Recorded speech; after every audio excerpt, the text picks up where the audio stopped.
सभा बघितली होती. समोर आजोबा होते, बाळासाहेब होते, श्रीकांतजी होते. काय बोलणं ऐकायला येत होतं, पण कशासाठी नेमकं काय चाललंय, मराठी माणसावरती अन्याय होतं म्हणजे नेमकं काय होतंय हे कळण्याचं वय नव्हतं. आणि आज या सगळ्या गोष्टीची जाणीव होते. काय योगायोग आहे की त्यावेळेला मी इथे समोर बसलो होतो, आज आमच्या खांद्यावरती धुरा आलेली आहे. आज सगळ्यांना कळलं असेल की ठाकरे बंधू एकत्र का आले. आणि जयंतराव, भावकी एक झालेली, आता गावकी पण एक होते.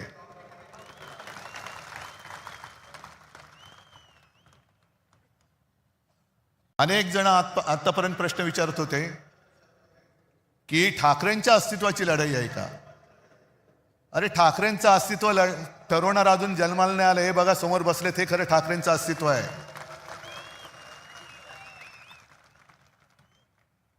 ही सगळी लाचार माकडं ही कधी वाघ नाही बनू शकत. आणि आत्ता तुमच्या लक्षात आलं असेल की शिवसेना संपवण्यामागचा यांचा डाव काय होता. का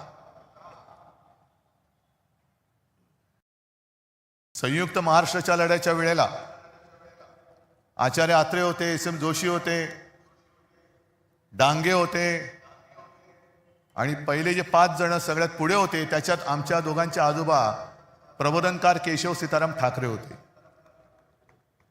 ही आमची घराणेशाही म्हणा किंवा घराण्याची परंपरा म्हणा.